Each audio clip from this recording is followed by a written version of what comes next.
7 tips to help you choose the right EV. Choosing the right EV is hard, but these 7 tips can help you make that decision. Hello and welcome back, folks. If you're here, it means you're taking a significant step toward a more sustainable and eco-friendly future. Today, we're diving headfirst into the electrifying world of electric vehicles, or EVs.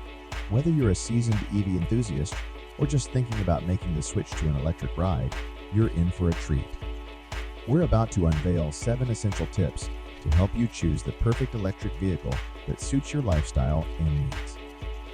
But before we do that, if you're not already subscribed, hit that subscribe button and ring the notification bell so you never miss out on valuable tips like these. Now let's rev up our engines and get started. Making the switch to an electric car can be a daunting task, least of all because you have to decide which car you're going to buy. The number of automakers releasing EVs is growing all the time, and that can make it difficult to decide how to choose the right EV for you. That's especially true if you've never owned an electric car before. While you may have read our essential tips for buying an electric car, you still have to figure out which car is the one you want.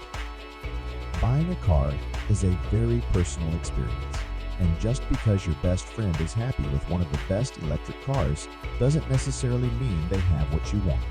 Here are 7 tips to help you choose the right EV for you. Tip number 1. Figure out how much you're able to spend. The major downside to buying an electric car is the high cost of entry. Prices are much higher than you'd expect from a similar performing gasoline-powered vehicle. As with anything, the amount you have to spend is going to be one of the major deciding factors.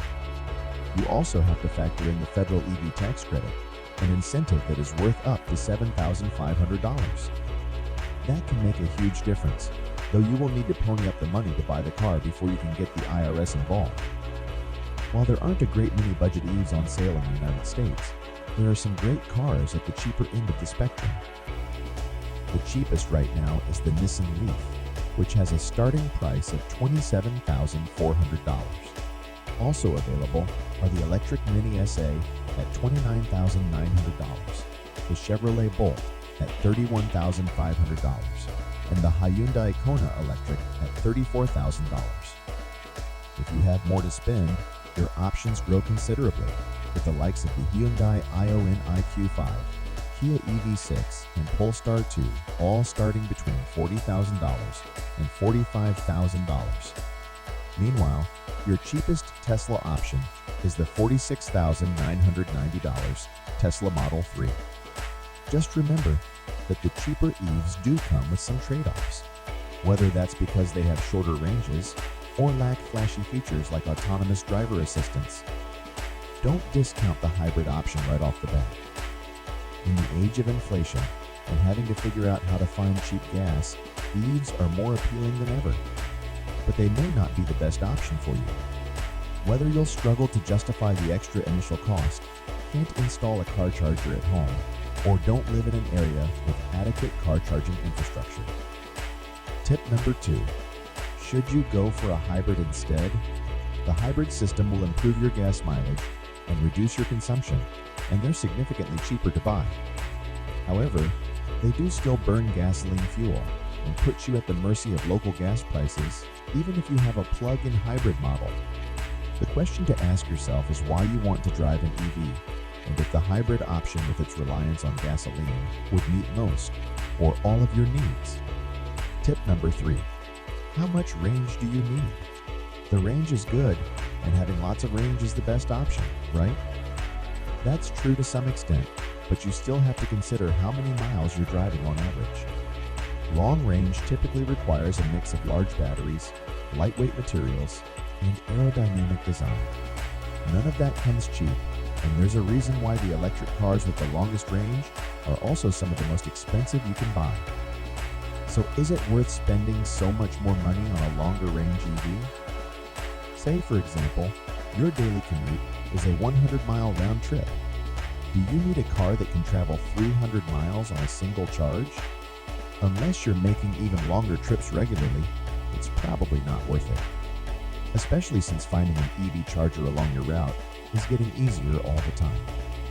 However, You should remember that a range estimate is a best-case scenario.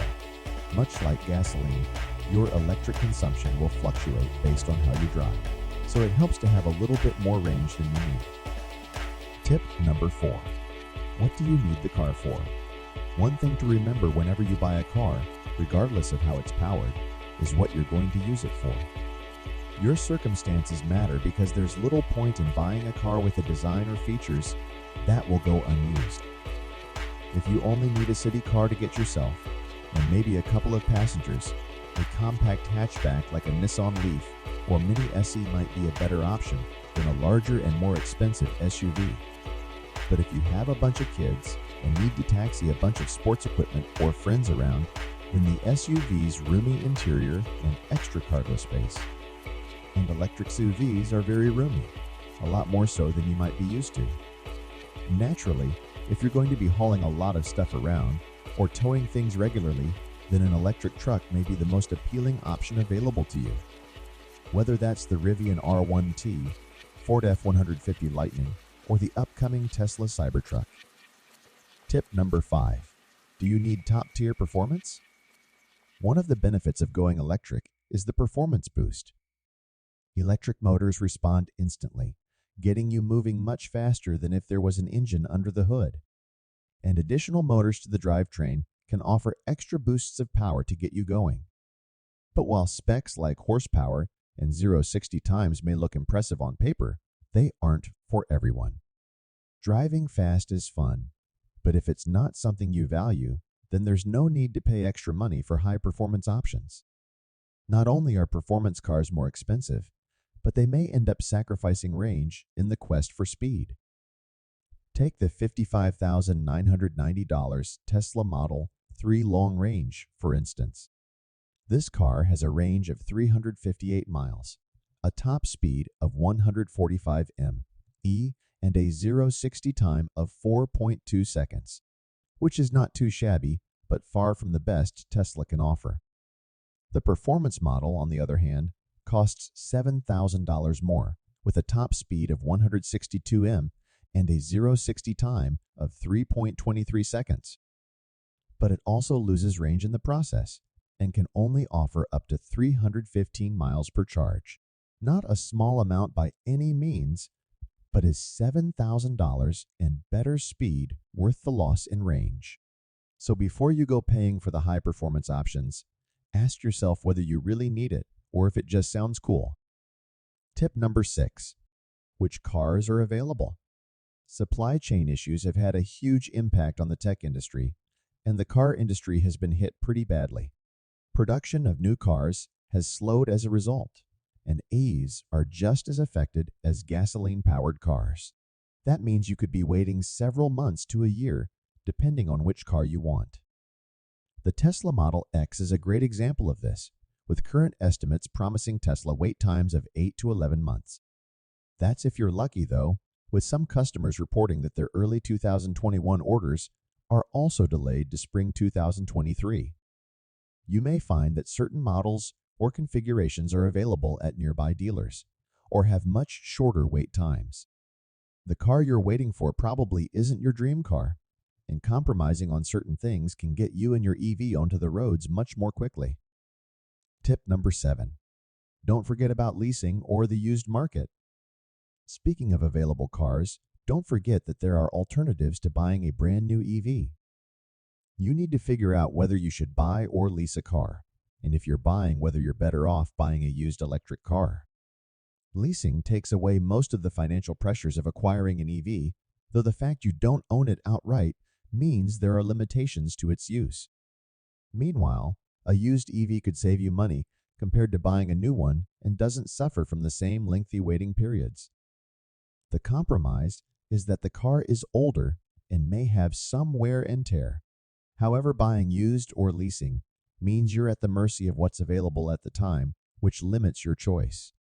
That's a trade-off you have to accept for not paying quite so much or waiting months for your car to arrive. But limited choice may make it easier to pick the car that's right for you. Just in case you were feeling overwhelmed by the amount of choice currently available when ordering a brand new EV.